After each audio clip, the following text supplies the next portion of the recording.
The intermediate outcome for the pillar on learners' resiliency and well-being defines that learners are resilient and know their rights, equipped with the life skills to protect themselves and claim their education-related rights from DepEd and other duty bearers, promoting their well-being while being aware of their responsibilities as individuals and members of society. The Department of Education, as a duty bearer, has a legal obligation under the Philippine Constitution, national laws, national and international commitments, and agreements to respect, protect, fulfill, and promote a broad range of children's and learners' rights.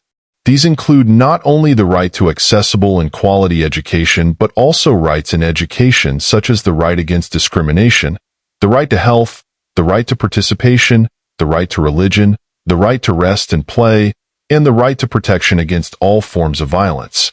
These rights are categorized into three interdependent dimensions of rights-based education: the right to access education, the right to quality education, and the right to respect in the learning environment. This encompasses respect for identity, integrity, and participation. The department's rights-based education framework emphasizes that all children's and learners' rights are interdependent and must be realized, ensuring access to education, quality education, and respect in the learning environment. This includes safeguarding learners' identity and non-discrimination, protecting their bodily and mental integrity, and allowing for their participation in matters affecting them.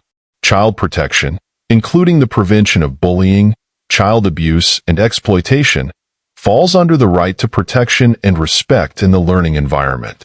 The physical and mental health of learners is a significant concern for DepEd, alongside promoting child participation through student governance and consultations.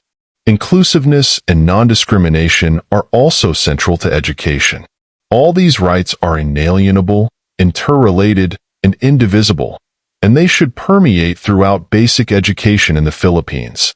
As a key government agency for children and youth, the Department of Education is in a prime position to advance the rights of children and youth not only in education, but also within government by advocating for a more child and youth-centered approach in governance, where the best interests of the child and youth are prioritized. Learners' rights will be central to the planning, development, implementation, monitoring, and evaluation of all the department's projects, programs, and activities. The United Nations Office for Disaster Risk Reduction defines resilience as the ability of a system, community, or society exposed to hazards to resist, absorb, accommodate, adapt to, transform, and recover from the effects of these hazards in a timely and efficient manner, preserving and restoring its essential structures and functions through risk management.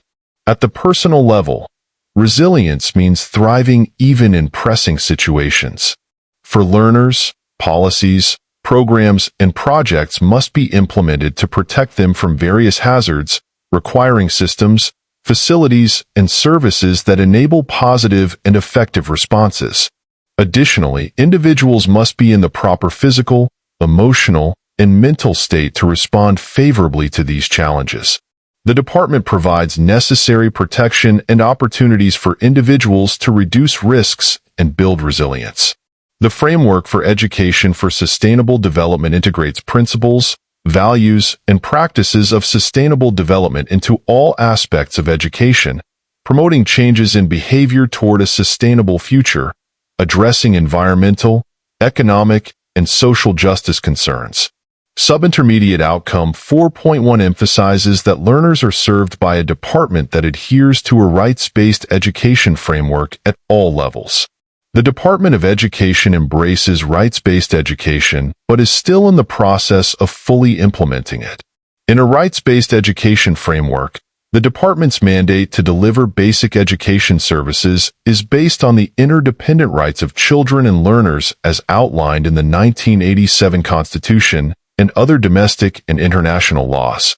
The department's duty is a legal obligation, corresponding to the rights of children and learners as rights holders, rather than a matter of charity or benevolence.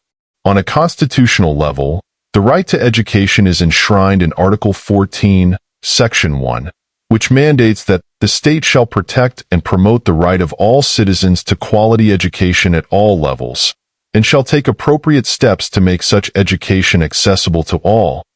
The constitutions of various nations enshrine the right to education, with the right to quality education being particularly emphasized in the Philippines. The constitutional significance of this right is underscored by the mandate that the state shall assign the highest budgetary priority to education, reflecting the collective sentiment among the Filipino people to prioritize education in society. However, the rights related to education extend beyond access to and quality of education. The 1987 Constitution of the Philippines, in Article 14, Section 3, stipulates that all educational institutions shall foster love of humanity and respect for human rights. Additionally, the Convention on the Rights of the Child guarantees the right to education for children, including the development of respect for human rights and fundamental freedoms. Rights-based education aligns with the Philippines' broader development approach and distinguishes itself from the needs-based or service delivery model, which emphasizes meeting individual needs through the delivery of services and achieving outcome goals. In contrast, the rights-based approach prioritizes the realization of rights, which entails the government's legal obligations. In this model, empowerment and participation, both considered rights in themselves, are integral elements. The rights-based approach contrasts with the basic needs approach, which lacks the concept of a duty bearer and may risk neglecting or violating rights.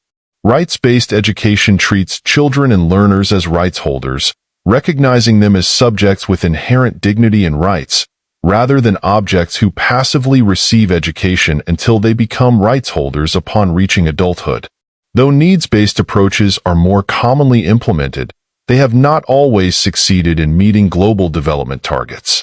The issuance of Department Order 3, Series of 2021, which created the Child Rights in Education Desk and the Child Protection Unit, along with the elevation of the rights-based education framework in the Basic Education Development Plan 2030, represents a significant step toward fully implementing a genuine rights-based approach in education. Rights-based education can complement needs-based approaches as long as the Department of Education's priorities regarding children's rights are firmly established, and legal standards for fulfilling these rights are prioritized throughout the planning, implementation, and evaluation processes. The 2018 Program for International Student Assessment results highlighted the relationship between the learning environment, student perceptions of school, and the quality of education. Among the countries that participated in the 2018 Program for International Student Assessment, the Philippines reported the highest incidence of bullying. A study by the Philippine Institute for Development Studies revealed that bullying, particularly among overage learners, negatively impacts access to education. Overage children may lose interest and motivation, feeling embarrassed or at risk of being bullied, which affects their attitude as they advance in their studies. These factors significantly influence the quality of the learning environment, which in turn impacts student performance. The Program for International Student Assessment also found that students who reported feeling joyful at school scored higher in reading, emphasizing the importance of creating a safe and socially connected learning environment to enhance academic outcomes. In rights-based education, the third dimension, the right to respect in the learning environment, ensures that the full range of children's rights in education is upheld. This dimension focuses on respecting learners' rights to safety, dignity, and participation within the educational process.